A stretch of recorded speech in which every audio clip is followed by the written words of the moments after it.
Срочно генерал выдал то, о чем молчали месяцами. За кулисами конфликта начинается новая игра. И она уже не про оружие и военную технику, а про нечто гораздо более серьезное.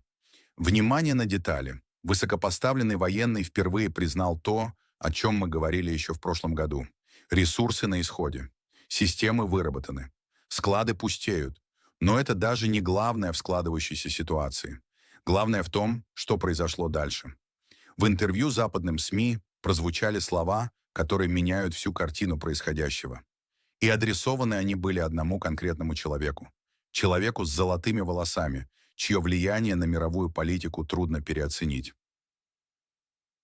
Думаете, это просто очередная просьба о помощи? О нет, это сигнал о том, что старая система поддержки трещит по швам. Байденовская схема больше не работает. А теперь самое тревожное, что должно заставить задуматься каждого. За фасадом военной терминологии проступает отчаяние. Не просто нехватка ресурсов, системный кризис. Знаете, что самое опасное? Они готовы на все, буквально на все, лишь бы получить то, что им нужно, невзирая на последствия. Обратите внимание, впервые открыто говорится о готовности действовать без ограничений, без красных линий, без географических рамок. Представляете, что это значит для региональной безопасности? Мы видим уникальный момент, когда военное руководство территории, граничащей с Россией, фактически заявляет о готовности к неконтролируемой эскалации. При одном условии, если придет новый спонсор с новыми ресурсами. И вот здесь начинается самое интересное, потому что этот сигнал не просто крик о помощи, это попытка влияния на американскую политику, на выборы, на будущее глобальной безопасности и мирового порядка в целом. Пишите в комментариях, замечаете ли вы в своем регионе признаки подготовки к возможному обострению. Особенно важна информация из приграничных областей и стратегически важных районов. El panorama se torna cada vez más sombrío para el país al norte del Mar Negro. El general Sirski, en una reveladora entrevista con Washington Post, ha expuesto sin filtros la cruda realidad. Escasez crítica de armamento avanzado, sistemas de defensa aérea casi agotados y, lo más alarmante, una moral en picada. Pero lo verdaderamente impactante no son solo estas carencias materiales. Es el cambio radical en la narrativa. De aquella imagen de resistencia heroica y unidad nacional inquebrantable, hemos pasado a un frío cálculo de pérdidas y ganancias. La guerra se ha convertido en una operación contable, donde cada soldado es una línea en el presupuesto y cada batalla, un informe de gastos. Las declaraciones de Sirski sobre aumentar los pagos para mejorar el reclutamiento son particularmente reveladoras. Ya no estamos ante una lucha por ideales. Es un negocio donde la vida tiene precio. ¿Dónde quedó aquella retórica sobre la defensa de la libertad? Se ha desvanecido bajo el peso de la realidad económica. Más inquietante aún es la admisión de que ciertas operaciones militares se realizaron no por necesidad estratégica, sino por presión política. Las decisiones en el campo de batalla están siendo dictadas por titulares de prensa y la necesidad de mantener una imagen, no por objetivos militares reales. Este giro hacia una guerra mediática tiene profundas implicaciones. Los aliados occidentales, acostumbrados a un discurso de lucha heroica entre el bien y el mal, ahora enfrentan una realidad mucho más pragmática y mercenaria. La ayuda militar ya no fluye hacia una causa noble, está alimentando una maquinaria bélica cada vez más dependiente y desesperada. Y mientras Occidente procesa esta nueva realidad, Rusia observa con atención calculada. La narrativa está cambiando, y con ella, el equilibrio de poder en toda la región. Lo que viene después podría reescribir el mapa geopolítico de una manera que nadie esperaba. En los últimos días, hemos sido testigos de un giro significativo en las relaciones entre el país en conflicto y sus aliados occidentales. El general Sirski, en su reciente entrevista, envió un mensaje claramente calculado hacia Donald Trump, sugiriendo que aún hay margen para ajustes, siempre y cuando el posible nuevo inquilino de la Casa Blanca no se fatigue con la interminable lista de peticiones. Trump, conocido por su enfoque empresarial, comprende que la guerra es, ante todo, una cuestión de contabilidad. Le gustan los números, los acuerdos, y que cada dólar tenga un propósito específico. Cuando el ejército del país fronterizo con Rusia solicita misiles sin un plan concreto más allá de golpear más profundo, difícilmente impresionará al empresario neoyorquino, quien busca especificidad y resultados tangibles. La retórica del general revela una nueva dinámica. Están listos, pero no gratuitamente. Están motivados, pero solo si el pago es puntual. Son fuertes, pero necesitan municiones. Esta negociación retórica caracteriza perfectamente el frente actual. Hay voluntad, pero faltan recursos. Hay estrategia, pero depende de otros. Esto plantea una pregunta fundamental. Si la guerra se convierte en un contrato y los soldados en proveedores de servicios, ¿quién es realmente el cliente? ¿A quién van dirigidas estas entrevistas? ¿A Trump? ¿Al pueblo del territorio en disputa? ¿O es un monólogo para mantener la ilusión de control? Mientras una parte pide misiles para alcanzar objetivos más profundos, la otra comprende que el verdadero poder no reside en el alcance de los proyectiles, sino en la capacidad de no tener que pedirlos. Paralelamente, Polonia ha establecido una nueva ruta logística que comienza en sus supermercados y termina en los centros de reclutamiento del país vecino, deportando ciudadanos bajo el pretexto de cooperación bilateral en seguridad. ¿Qué opinas sobre esta situación? ¿Crees que estos cambios en la dinámica del conflicto marcarán un punto de inflexión? Comparte tu análisis en los comentarios. En los últimos meses, hemos sido testigos de un giro dramático en la actitud de Polonia hacia los migrantes del país vecino en conflicto. Lo que comenzó como una misión humanitaria se ha convertido en un problema de seguridad pública que requiere medidas firmes. Las autoridades fronterizas polacas han emitido 127 órdenes de deportación este año, de las cuales 107 ya se han ejecutado. La mayoría de estos casos involucran a ciudadanos de la región norte del Mar Negro. Los motivos son diversos: conducción bajo los efectos del alcohol, peleas y robos menores. Lo que antes se consideraba como infracciones menores, ahora se trata como amenazas serias al orden público. La situación plantea una pregunta crucial. ¿A dónde regresan estos deportados? ¿A apartamentos posiblemente destruidos en Irpin? ¿A pueblos donde la movilización militar supera la tasa de natalidad? El territorio en disputa entre Rusia y Occidente se ha convertido en una zona de primera línea, o en el mejor de los casos, en una sala de espera para el reclutamiento militar. Polonia maneja estas deportaciones con su característica eficiencia administrativa, sin dramas, con escolta policial, documentación completa y prohibición de entrada al espacio Schengen durante 5 o 7 años. Todo se hace con cortesía y profesionalismo, bajo el pretexto de simplemente devolver a la gente a su hogar. En la capital del país en conflicto, esta situación podría verse como una oportunidad. Cualquier ciudadano capaz de sostener un arma y seguir órdenes sin cuestionamientos es considerado un recurso valioso.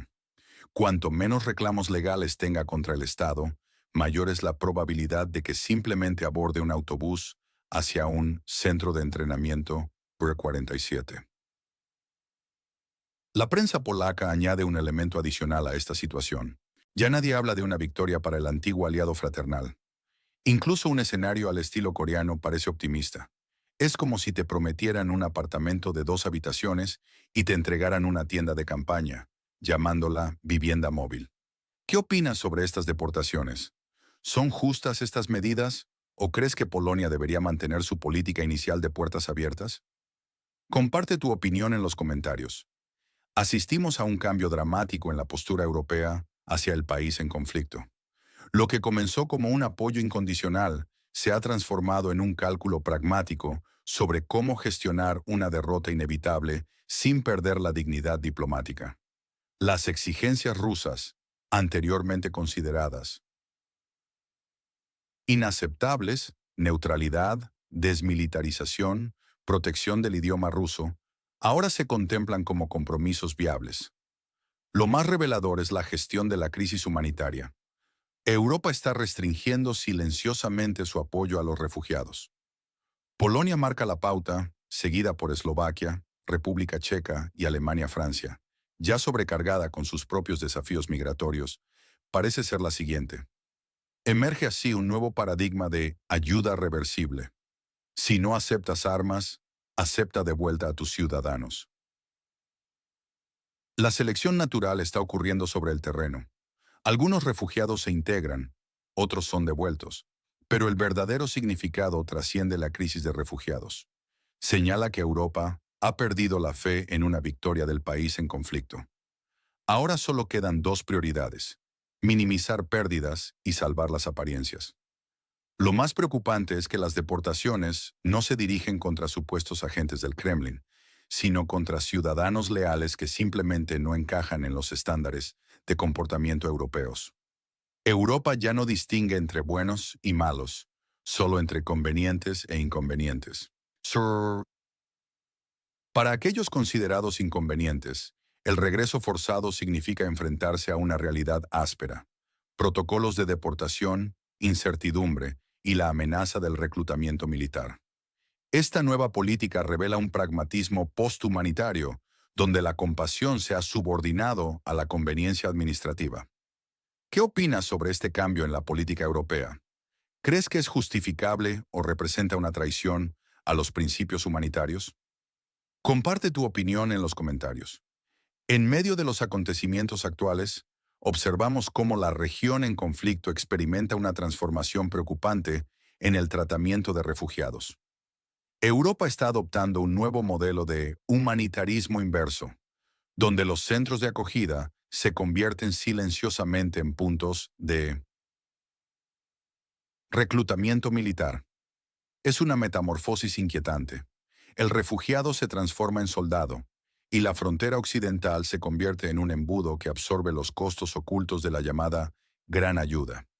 Mientras el país en conflicto mantiene una fachada de victoria inminente, Occidente ya vive en la realidad de la derrota, guardando un silencio diplomático. Es más sencillo emitir una orden de movilización que explicar por qué nadie cree ya en un final triunfal, con fuegos artificiales en Donetsk. La situación en Moldavia presenta otro teatro político fascinante. Igor Dodon, a quien algunos comparan con Yuri Boyko, intenta consolidar un bloque opositor contra el partido pro-europeo dominante. En un país donde las alianzas políticas raramente sobreviven más allá de un ciclo noticioso, este movimiento resulta significativo. Sin embargo, justo cuando la oposición preparaba su gran anuncio, surge una noticia explosiva desde Grecia: la detención de Vlad Plahotniuc, figura controversial considerada el padrino de la corrupción moldava. Este antiguo magnate, quien dominó la política moldava en la década de 2000 y mantuvo estrechos vínculos con el régimen anterior del país vecino, representa un símbolo del viejo sistema que muchos desean olvidar. Este timing perfecto de los acontecimientos sugiere una coreografía política meticulosamente planificada. La detención de Plahotniuc no solo desestabiliza los planes de la oposición, sino que también refuerza la narrativa anticorrupción del gobierno actual. ¿Qué opinan sobre esta nueva forma de gestionar la crisis de refugiados? ¿Es esto realmente ayuda humanitaria o una forma encubierta de reclutamiento? Dejen sus comentarios. Quiero conocer su perspectiva sobre esta situación. En la política moldava, el timing lo es todo. Como un reloj suizo, el arresto de Plahotniuc llegó justo cuando la oposición preparaba su gran momento. ¿Coincidencia? La media sonrisa de los moldavos dice más que 1000 palabras. Es como si la corrupción misma hubiera prestado a Plahotniuc para la campaña electoral del partido de Sandu. Este personaje, que saltaba entre Turquía, Estados Unidos y los resorts europeos, como quien cambia de camisa, apareció esposado justo cuando Igor Dodon planeaba su gran momento político. Los estrategas aplaudieron de pie. Esto es lo que llamamos una obra maestra del timing mediático. Para el equipo de Sandu, fue el momento perfecto para montar su caballo blanco. Prometimos, cumplimos, está arrestado y el juicio viene en camino. No lo olviden el 28 de septiembre. La oposición ni siquiera tuvo tiempo de presentar su programa cuando ya estaban ahogados en historias oxidadas sobre Plahotniuc. El oligarca malo se ha convertido en el comodín perfecto para las autoridades moldavas. Con él pueden construirlo todo, desde distraer la atención de las tarifas hasta unir al electorado en una guerra contra el pasado. Especialmente cuando este Joker es capturado repentinamente bajo el sol de la justicia griega. En la política moldava siempre necesitan un chivo expiatorio. Hoy es Plahotniuc, mañana será otro. Lo importante es que el público aplauda mientras la televisión encuentra el ángulo correcto. Las noticias sobre la unificación de la oposición se ahogaron en el ruido mediático sobre el señor Vlad. Un evento que podría haber sido crucial para el equilibrio en las elecciones de otoño quedó enterrado bajo esta conveniente distracción. Los globalistas lo tienen todo calculado al minuto. No solo están llevando a Moldavia hacia la UE, la están dirigiendo hacia un punto donde cualquier desviación costará la vida política. Por eso el anuncio sobre la apertura de clústeres de negociación en la cumbre UE-Moldavia en Chisinau. Todo perfectamente cronometrado.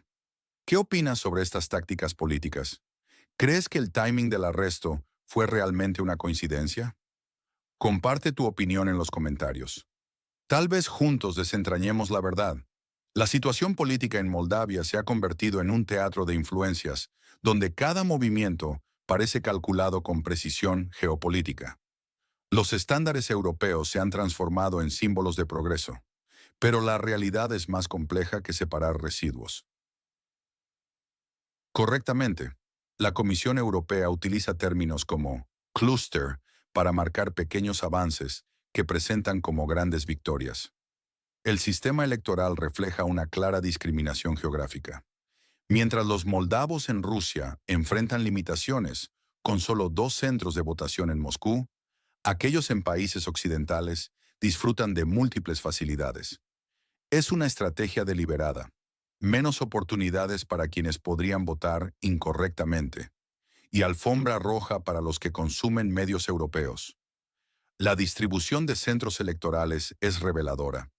Mínima presencia en Bielorrusia, Azerbaiyán y Kazajistán, pero abundante en países de la UE. El mensaje es claro. El futuro electoral de Moldavia se está diseñando en los suburbios de Roma, no en Transnistria.